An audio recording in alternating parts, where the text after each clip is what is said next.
Hello everyone.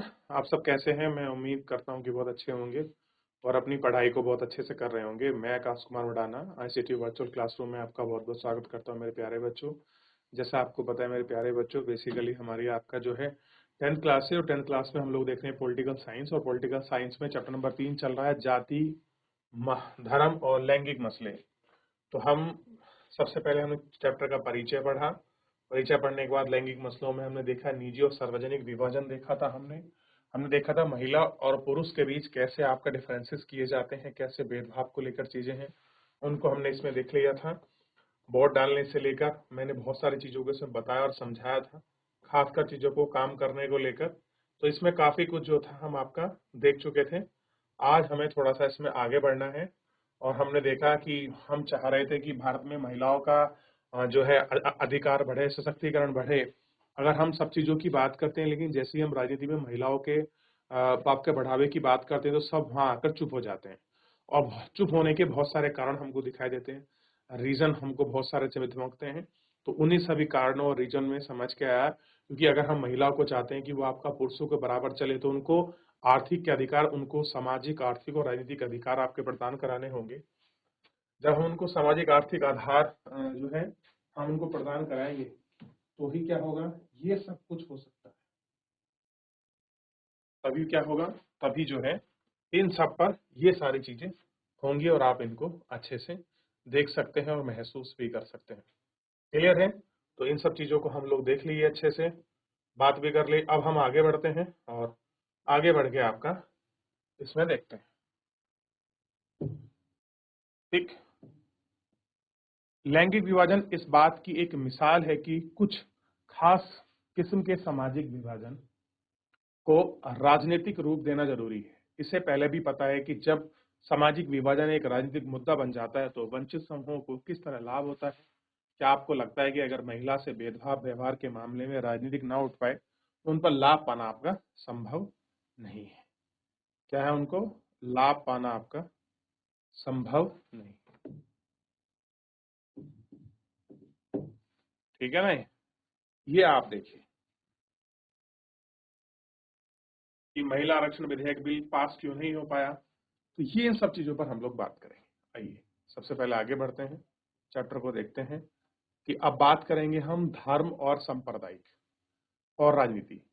ये बड़ा important topic है और वर्तमान इसकी जो आपका प्रासंगिकता है वो बड़ी महत्वपूर्ण है, क्योंकि आज के समय में धार्मिक मुद्दों को लेकर बहुत सारी चीजें हमारे समाज में हमको देखने को मिलती हैं। लोग हर चीजों को सांप्रदायिकता से भाग कर देखते हैं और जोड़ कर देखते हैं। इन सारी चीजों पर इनको बड़ी हम गौर करके देखेंगे तो हमें ये सारी चीजें समझ आएंगी। ठीक है ना? और इनको हम अच्छे से पहचानेंगे। जैसे कह रहे हैं धर्म और सांप्रदायिकता और राजनीतिक। आइए अब हम एकदम अलग किस्म के सामाजिक विभाजन की चर्चा करें, यानी धार्मिक अंतरों पर आधारित विभाजन की। यह विभाजन लैंगिक विविधता जैसे सार्वभौमिक तो नहीं है, पर विश्व के में धार्मिक विभिन्नता आज भी बड़ी व्यापक हो गई है।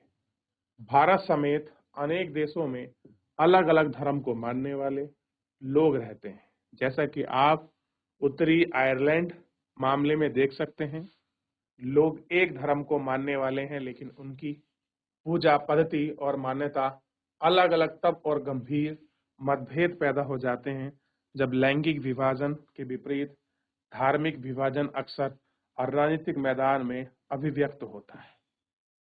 कैसे होता है?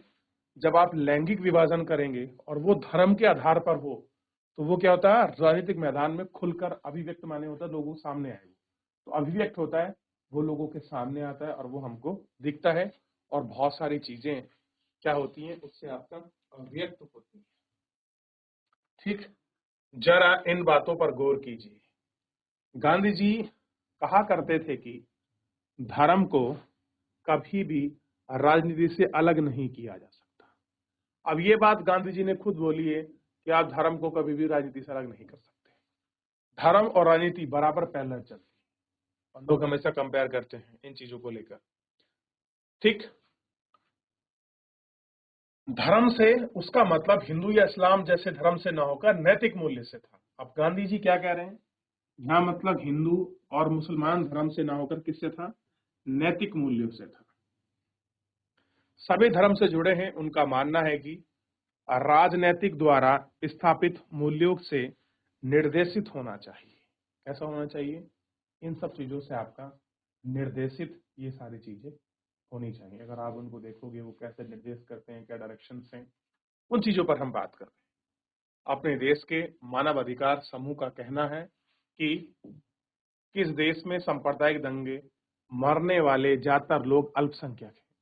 कह रहे जितने भी आपका जो भी कम्युनल आपके दंगे होते हैं, सांप्रदायिक दंगे होते हैं, अगर आप उनकी मांग को देखोगे तो कि सरकार अल्पसंख्यकों को रक्षा करने के लिए क्या है, विशेष कदम उठाती है।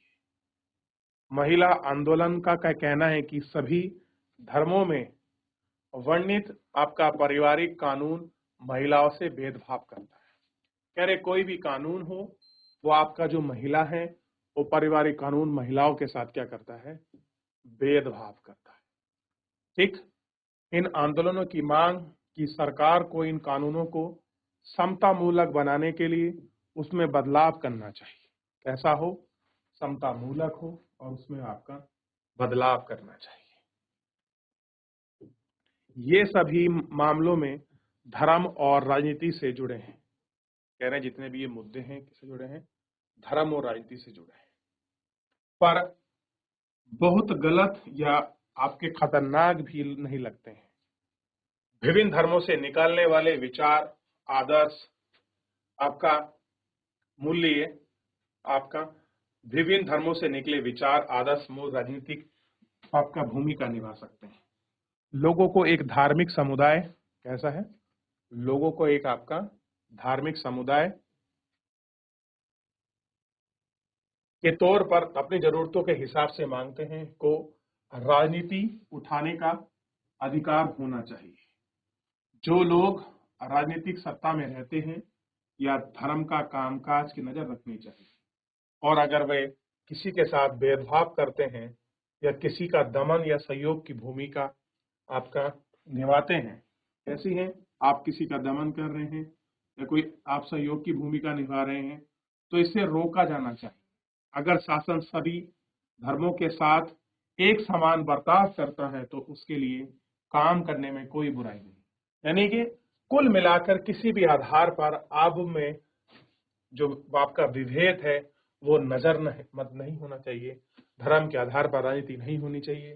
धर्म के आधार पर कामकाज पर नजर रखनी चाहिए कि सहयोग और दमन की भावना कैसा है।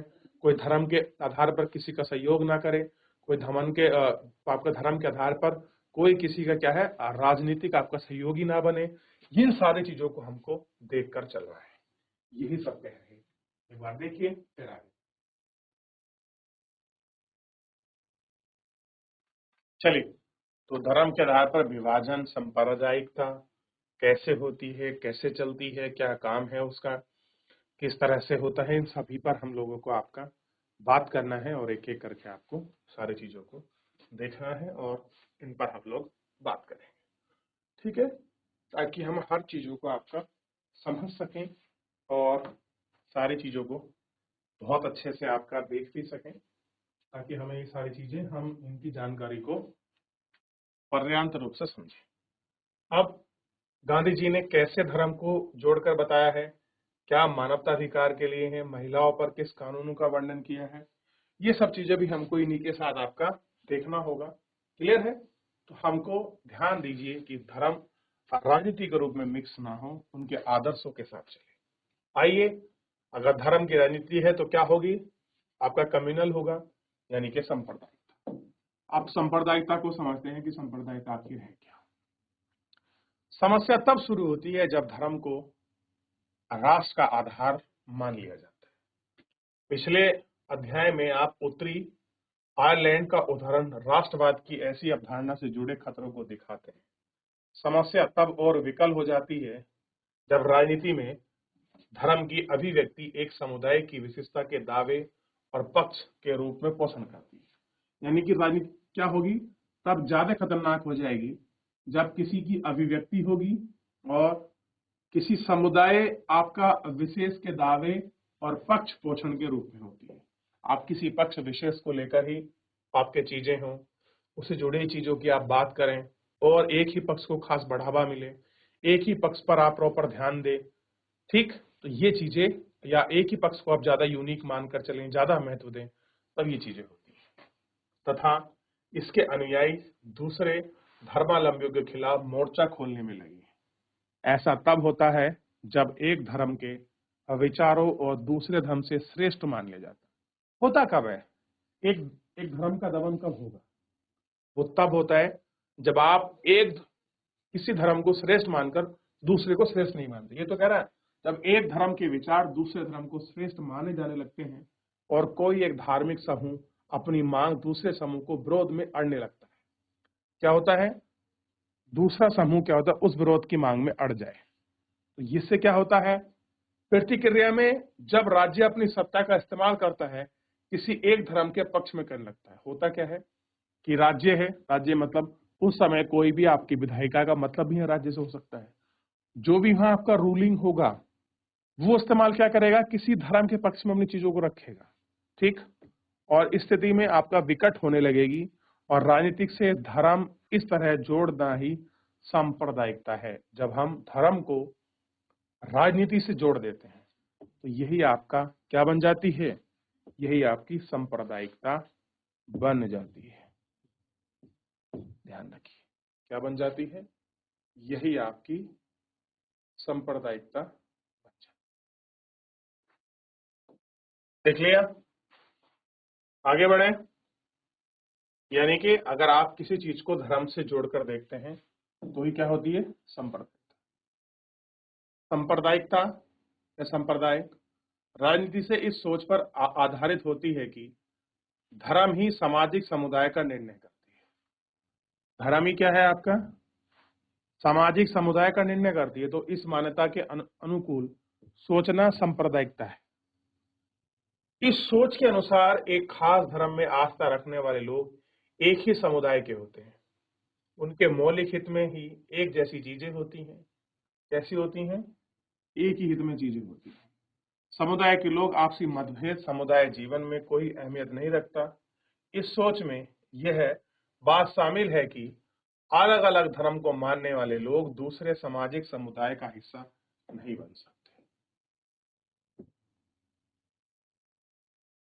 अगर विभिन्न धर्मों के लोगों की सोच में समानता दिखती है तो यह ऊपरी और बेनामी है। कैसी है आपकी? ऊपरी और बेनामी है। अलग अलग धर्मों के लोगों में हित तो अलग अलग होंगे ही और उनमें टकराव भी होगा।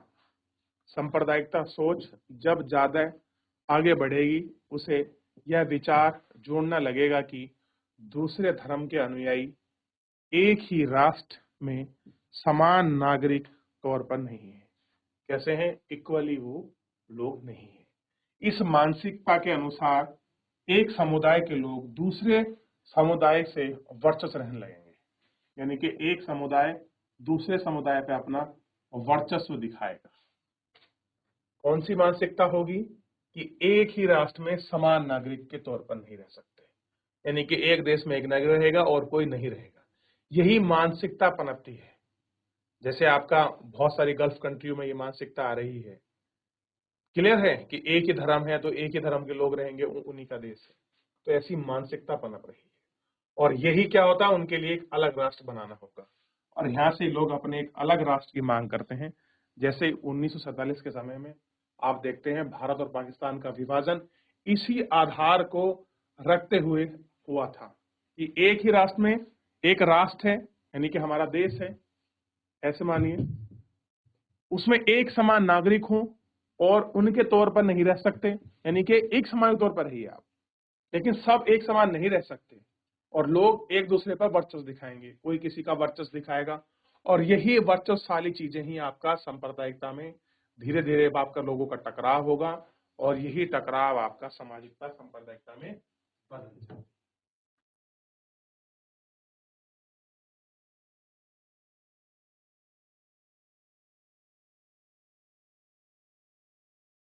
हो गया बच्चों?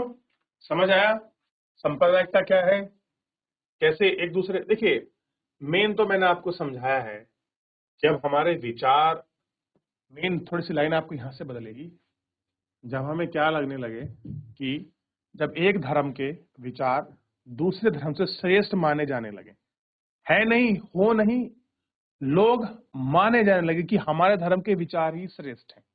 यहां से शुरुआत होती है उस सांप्रदायिकता के बीच की जो हमने बो दिया है। क्लियर है? फिर पौधा बड़ा कब होगा? उस विचार को दूसरे लोग उसका विरोध करें तो उसमें क्या हो गया? पौधा निकल गया, अंकुरित हो गया। और अंकुरित उसको पानी कौन देगा? जब सत्ता किसी एक विशेष धर्म के पक्ष में करने लगे तो वो क्या हो गया? आपका सत्ता बड़ी हो गई, फिर स्थिति विकट हो जाएगी, यानी कि पेड़ बन गया, और इस तरीके से आपका सांप्रदायिकता खड़ी होगी, पूरा वृक्ष बन चुका है। अब काटिए, उसमें रोज नई शाखाएं निकलेंगी, रोज नए पत्ते निकलेंगे, उसकी जड़ से लेकर ऊपर पूरा संचित होगा, तो क्या होगा? सांप्रदायिकता बनेगी, और ये धर्म का चोला पहने हुए होगी। भाई जो वृक्ष है वो क्या होगा? धर्म का चोला पहने हुए होगा, और उसी के आधार पर सारी चीजें होंगी। क्लियर है? और यही लोगों का वर्चस्व, ये लोगों की चीजें एक दूसरे के टकराव और हित के रूप में सामने आएंगी। चलिए आगे बढ़ते हैं। यह मान्यता बुनियादी रूप से गलत है। एक धर्म के लोग हित और उनकी आकांक्षा हर मामले में एक जैसी नहीं होती। हर लोगों के हित एक जैसी मामले में नहीं होती, और यह संभव नहीं है। हर व्यक्ति कई तरह की भूमिका निभाता है, उसकी हैसियत और पहचान अलग अलग होती है। हर समुदाय की तरह विचार करके लोग हैं, और इन सभी को अपनी बात कहने का अधिकार है। इसलिए एक धर्म से जुड़े सभी लोगों को किसी गैर धार्मिक संप्रदाय में एक एक करके देखना समुदाय का विभिन्न आवाजों को दबाना है। कैसा है? अगर आप देख रहे हैं, ध्यान दीजिए, सभी को अपनी बात कहने का अधिकार है। भाई लोकतंत्र है, देश आजाद है, स्वतंत्र है, हर व्यक्ति को व्यक्ति विशेष का अधिकार है। आप बोल सकते हैं, अभिव्यक्त कर सकते हैं, संघ बना सकते हैं, सारी चीजें मैंने पढ़ाई हैं। हर व्यक्ति को एक अपना राइट्स मिला हुआ है। लेकिन इसलिए धर्म से जुड़े सभी लोगों को किसी नॉन रिलीजियन, गैर धार्मिक संदर्भ में एक करके दिखाना समुदाय के विभिन्न आवाज को दबाना है। समझ रहे? एक करके दिखाना कि हम एक यूनिट है, तो आप दूसरे को दबा रहे हैं ऐसे करके। मैं नहीं कह रहा, ऐसा कह रहा है चैप्टर कि अगर आप एक यूनिटी कर रहे हो, एकजुट हो रहे हो, तो आप दूसरे को दबाने का प्रयास कर रहे हो। सांप्रदायिकता राजनीति में अनेक रूप से धारण कर सकती है।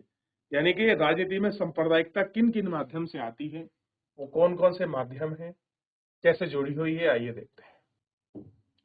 सबसे पहले देखिए, सांप्रदायिकता की सबसे आम अभिव्यक्ति दैनिक दिन जीवन में ही रहती है, यानी कि जो हमारी रोजमर्रा की लाइफ है उसी में।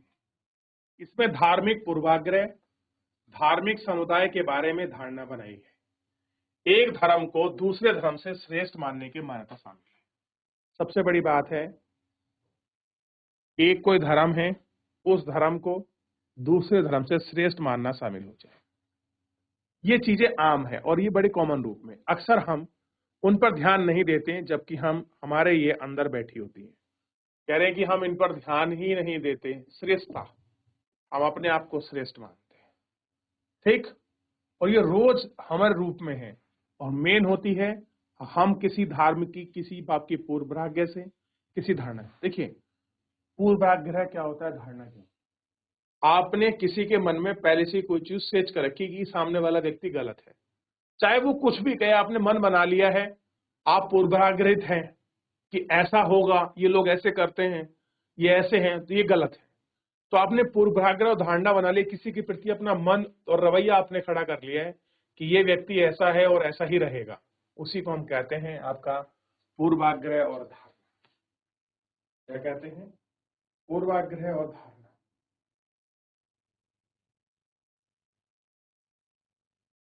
देखिए, यानी कि मेन है कि हम जो पूर्व धारणाएं बना लेते हैं। दूसरा देखिए, बड़ा अच्छा है दूसरा भी। सांप्रदायिकता सोच अक्सर अपने धार्मिक समुदाय का राजनीतिक प्रभुत्व स्थापना करना चाहती है। सांप्रदायिकता में दूसरा फैक्ट क्या है कि भाई हमारे धर्म को लोगों का ही राजनीतिक में प्रभुत्व स्थापित हो। प्रभुत्व का मतलब हमारे धर्म के लोगों का वर्चस्व राजनीति में होना चाहिए। और जो लोग बहुसंख्यक समुदाय के होते हैं उनकी है कोशिश बहुसंख्यक के रूप में ले लेती है, और जिनकी संख्या ज्यादा है वो बहुसंख्यक होते हैं और ये ऐसी रूप ले लेती है। जो अल्पसंख्यक समुदाय के होते हैं यह है विश्वास अलग राजनीतिक इकाई बनने की इच्छाओं का रूप। कैसे हैं? इच्छाओं का रूप। इन इच्छाओं के रूप में वो सारी चीजें रूप ले लेती हैं, उन सारी चीजों के प्रकार प्रखंड रूप में हमारे सामने देखने के लिए मिलते हैं। अगला रूप देखिए, ये सांप्रदायिकता और कैसे बढ़ती है, कौन कौन से चरण। सांप्रदायिकता आधार पर राजनीति गोलबंदी संप्रदाय का दूसरा रूप है। यानी कम्युनल का पॉलिटिकल में क्या है, ये दूसरा रूप है।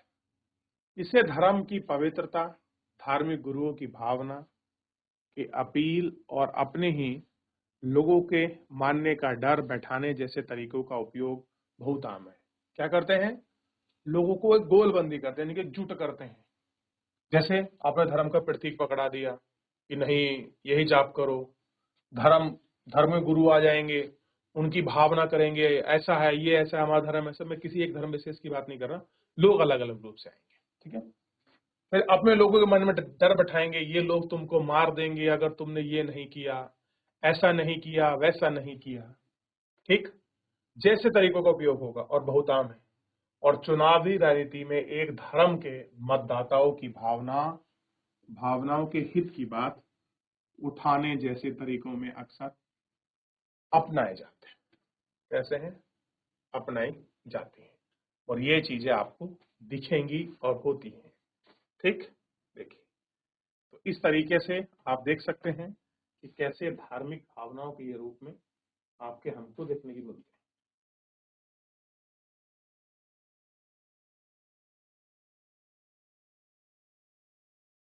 देखिए होता क्या है, कई बार सांप्रदायिकता सबसे गंदा रूप लेकर सांप्रदायिकता के आधार पर हिंसा, दंगा और नरसंहार करवाती है। बस इसी पे लोग क्या होते हैं, हिंसक हो जाते हैं, दंगा करते हैं, और ये सारे चीज करने के बाद क्या होता है, नरसंहार करते हैं। विभाजन के समय भारत और पाकिस्तान में भयावह सांप्रदायिक दंगे हुए। आजादी के बाद भी बड़े पैमाने पर सांप्रदायिक हिंसा। तो हिंसा क्यों होती है, सामाजिक सांप्रदायिकता क्या होती है, कैसे दंगे पनपते हैं, ये सारी चीजें कैसे होती हैं, लड़ाई झगड़े, धार्मिक आहत, और भारत फिलहाल उसी स्थिति में प्रवेश कर रहा है कुछ मामलों को लेकर। तो ये सब चीजें क्यों हैं, इसका पूरा लिंक और निचोड़ आपके इस चैप्टर में है। आप बड़े हो रहे हैं, आपको ये सारी राजनीति, ये सारी चीजों के बारे में पता होना चाहिए, और उस चैप्टर में बड़े अच्छे से आपको होकर पढ़ के बताया। देखिए मेरे प्यारे बच्चों, बहुत अच्छा है, एक बार देखिए। चलिए देख लिया। तो मेरे प्यारे बच्चों, एक बार आप घर जाकर अच्छे से पढ़िए, इन पर विचार करिए। कोई डाउट, कोई किसी प्रकार का आपको कोई कंफ्यूजन रहता है मुझसे पूछ सकते हैं। फिलहाल आज के लिए इतना ही, मिलते हैं नेक्स्ट लेक्चर में। धन्यवाद।